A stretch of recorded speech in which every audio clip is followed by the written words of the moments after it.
আজকের ভিডিওতে আমরা দেখব আর্টবোর্ডের size, unit and colour mode আপনি ভিতর থেকে কিভাবে চেঞ্জ করবেন। একটা নতুন ডকুমেন্ট নেওয়ার সময় কিভাবে আর্টবোর্ডের সাইজ, ইউনিট, কালার মোড এই জিনিসগুলো ব্যবহার করতে হয় সেটা আমরা সবাই জানি, কিন্তু অনেকের সমস্যা হয় ভিতর থেকে এই জিনিসগুলো চেঞ্জ করতে। অনেক সময় যেটা হয়, আমরা যখন ক্লায়েন্টের ফাইল ডেলিভারি দেই উইথ এআই ফাইল, ক্লায়েন্টের ইউনিট চেঞ্জের দরকার পড়ে। মনে করেন আপনি ডকুমেন্টটা নিয়েছিলেন পিক্সেলে, ক্লায়েন্ট বলতেছে আমার এত ইন্টু এত ইঞ্চিতে এটা কনভার্ট করে দাও। মানে আপনি যে ডিজাইনটা করেছিলেন ডিজাইনটা সম্পূর্ণটা ঠিক আছে, জাস্ট ইউনিটটা চেঞ্জ করতে হবে অ্যান্ড আর্টবোর্ডের সাইজটা চেঞ্জ করতে হবে। আবার অনেক সময় ক্লায়েন্টের এমন দরকার হতে পারে যে আমি এটা প্রিন্ট করব, তুমি এটা আরজিবি থেকে কনভার্ট করে সিএমওয়াইকেতে দাও। সো সেই ক্ষেত্রে আপনি যেটা করতে পারেন, আপনি সম্পূর্ণ নতুন একটা ডকুমেন্ট নিয়ে আগের ডিজাইনটা সেখানে ট্রান্সফার করতে পারেন, অথবা আপনার আগে থেকে করা যে ডকুমেন্টটা ছিল সেটাই আপনি ভিতর থেকে এই জিনিসগুলো মানে artboard size, unit, colour mode এই জিনিসগুলো চেঞ্জ করে ক্লায়েন্টকে সাবমিট করতে পারেন। যদিও ভাই বিষয়গুলো খুবই simple, but this video is for beginners. Anyway, আমি এখন একটা নতুন ডকুমেন্ট নিয়ে দেখাবো ডকুমেন্ট নেওয়ার সময় এই জিনিসগুলো কীভাবে ব্যবহার করতে হয়, এবং তারপর ভিতর থেকে সেগুলো চেঞ্জ করে আপনাদের দেখাবো। সো নতুন একটা ডকুমেন্ট নেওয়ার জন্য আমি এখান থেকে ক্রিয়েট নিউ করতেছি।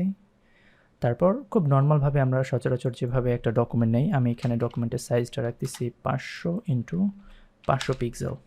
এটা হচ্ছে ইউনিট এখানে টোটাল 6টা আছে, যার মধ্যে পিক্সেল এবং ইঞ্চিটা হচ্ছে সব থেকে বেশি পপুলার। সো আমি আপাতত এটা পিক্সেল রাখতেছি, আমরা ভিতর থেকে এই জিনিসটা আবার চেঞ্জ করব। আর অ্যাডভান্স অপশন থেকে কালারটা আরজিবি আছে, আমি আরজিবি রাখতেছি। Now create the document. Okay, আমাদের ডকুমেন্টটা রেডি হয়ে গেছে। এবার আমরা দেখব আমরা আর্টবোর্ডের size, unit and colour mode যেটা নিয়েছিলাম সেটা কিভাবে ভিতর থেকে চেঞ্জ করব। সো সর্বপ্রথম আর্টবোর্ডের সাইজটা চেঞ্জ করার জন্য আপনাদেরকে এখানে একটা আর্টবোর্ড টুল দিয়ে দেওয়া হয়েছে, যেটা শর্টকাট হচ্ছে Shift+O।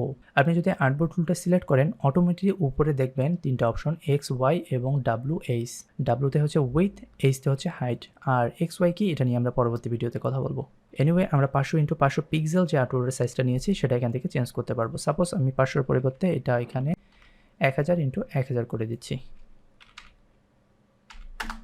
অলরাইট, আমাদের আর্টবোর্ডটা বড় হয়ে গেছে। এবার আমরা দেখব আপনি কিভাবে ইউনিটটা চেঞ্জ করতে পারেন। মানে এই যে আমরা পিক্সেলের ডকুমেন্টটা নিয়েছিলাম, এবার আমরা কিভাবে এটা কনভার্ট করে ইঞ্চিতে নিয়ে যাব। সো সেটা করার জন্য আপনি নর্মালভাবে যদি Ctrl+R প্রেস করেন তাহলে রুলার চলে আসবে। এই যে জিনিসটা আসলো এটার নাম হচ্ছে রুলার। Ctrl+R প্রেস করলে আসবে, আবার একবার Ctrl+R প্রেস করলে এটা চলে যাবে। সো আপনি যদি Ctrl+R প্রেস করে রুলার অপশনটা নিয়ে আসেন, এটার উপর যদি আপনি রাইট ক্লিক করেন তাহলে আপনি সবগুলো অপশন পেয়ে যাবেন। যে 6টা ইউনিট আমরা দেখেছিলাম ডকুমেন্ট নেওয়ার সময়, সেই 6টা ইউনিট আপনি এখানে দেখতে পারবেন। আমরা যেহেতু পিক্সেলে নিয়েছিলাম, আমাদের এখন এটা পিক্সেলের পাশে টিক চিহ্ন দেওয়া আছে। সো আমি যদি এটা ইঞ্চিতে কনভার্ট করি, তাহলে এখন যদি আমরা আর্টবোর্ড টুলটা আবার সিলেক্ট করি, তাহলে দেখেন আগে এখানে পিক্সেলে ছিল PX, এটা কনভার্ট হয়ে এখন IN হয়ে গেছে, মানে ইঞ্চিতে কনভার্ট হয়ে গেছে। এখন যদি সাইজ পরিবর্তনের দরকার পড়ে তাহলে 13.89 এর পরিবর্তে আমি সাপোজ এখানে 10 দিচ্ছি, অথবা আপনি ভিজুয়ালি এটা ড্র্যাগ করে যে সাইডে এটা আপনার মতো করে অ্যাডজাস্ট করে নিতে পারবেন। এবার সর্বশেষ আমরা যেটা দেখব সেটা হচ্ছে আমরা কালার মোডটা নিয়েছিলাম 8GB, এটা আমরা কিভাবে চেঞ্জ করে CMYK-তে করব। সো সেটা করার জন্য আপনি ফাইল থেকে এখানে দেখতে পাচ্ছেন কালার মোড একটা অপশন আছে। আপনি যেহেতু আমাদের 8GB নিয়ে আছে, এখানে দেখবেন 8GB-র পাশে টিক চিহ্ন দেওয়া আছে। সো আমি এটা কনভার্ট করে CMYK দিয়ে দিলাম। আর এই যে এখানে ডকুমেন্টের নামের পাশে এখানে দেখতে পাচ্ছেন আমাদের এটা এতক্ষণ 8GB ছিল, এখন এটা CMYK হয়ে গেছে। সো আমরা এক এক করে তিনটায় দেখলাম কিভাবে আমরা ভিতর থেকে এই তিনটা জিনিস আর্টবোর্ডের size, unit and colour mode change করতে পারি। এবার আমি আপনাদের কয়েকটা বোনাস টিপস দিব।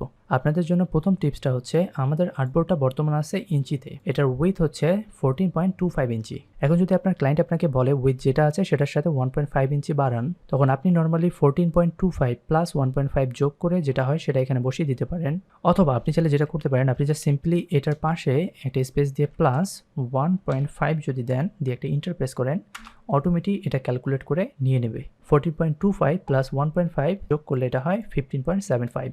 তার মানে এই প্রত্যেকটা বক্স বা প্রত্যেকটা সেলকে আপনি অ্যাজ এ ক্যালকুলেটর হিসেবে ইউজ করতে পারতেছেন। আপনি সেমভাবে এটার সাথে মাইনাস দিতে পারেন, -1 যদি দেন তাহলে এটা এখন আছে 15.75, এটা হয়ে যাবে 14.75। দেখেন 14.75 হয়ে গেছে। আপনাদের জন্য সেকেন্ড টিপসটা হচ্ছে, আপনাদের যদি এই জিনিসগুলো এখানে দেখতে সমস্যা হয়, ছোট মনে হয়, তাহলে আপনারা আর্টবোর্ড যে টুলটা আছে এটার উপর ডাবল ক্লিক করলে এরকম একটা পপ আপ চলে আসবে। এখান থেকে আপনি ইজিলি এই জিনিসগুলো চেঞ্জ করতে পারবেন এবং সব ইফেক্টগুলো এখানে অ্যাপ্লাই করতে পারবেন। ইভেন আপনি এখান থেকে শো সেন্টার মার্ক, অর্থাৎ আপনার এই আর্টবোর্ডের সেন্টার যে পয়েন্টটা সেটা মার্ক হবে। আমি যদি এখান থেকে ওকে দেই তাহলে দেখেন এই যে সেন্টার, এখানে ছোট্ট একটা প্লাস সাইন দেখাচ্ছে গ্রিন। এরপর এখানে আরও show crosshair, show video safe area, plus নিচে হচ্ছে ফেড রিজন আউটসাইড আর্টবোর্ড। আউটসাইডের বাইরের যে অংশটা এখন গ্রে কালার আছে, এটা যদি আমি আনচেক করে দিই পুরোটা হোয়াইট হয়ে যাবে। সো এখান থেকে আপনি আরও বেশ কিছু জিনিস এডিট করার অ্যাক্সেস পাবেন।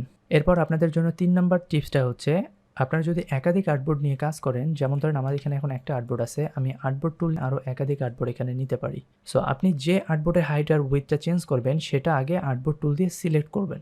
আমি এখন এই আর্টবোর্ডটা সিলেক্ট করছি, এই আর্টবোর্ডের হাইট উইডথ আমি উপরে দেখতে পাচ্ছি। সেমভাবে আমি যদি এই আর্টবোর্ডের হাইট উইডথ দেখতে চাই বা চেঞ্জ করতে চাই, সেক্ষেত্রে আমাকে আর্টবোর্ড টুল দিয়ে এই আর্টবোর্ডটা আগে সিলেক্ট করতে হবে। আপনি যে আর্টবোর্ড নিয়েই কাজ করেন না কেন সেই আর্টবোর্ডটা সিলেক্ট করবেন এবং তারপর এখান থেকে চেঞ্জ করবেন। সো এই ছিল আজকের ভিডিও। আপনি যদি নতুন হয়ে থাকেন, আশা করি আজকের ভিডিও থেকে আপনি অনেক কিছু জানতে পারছেন। আর যদি আপনি অনেকদিন থেকে কাজ করেও থাকেন, তারপরেও আমাকে কমেন্ট করে জানাবেন আজকের ভিডিওতে আমি যে জিনিসগুলো দেখাইছি আপনি কি সব কিছু আগে থেকে জানতেন, নাকি কোনো একটা নতুন জিনিস আজকে জানতে পারছেন। সো ভালো থাকবেন সবাই, দেখা হবে পরবর্তী ভিডিওতে। আল্লাহ হাফেজ।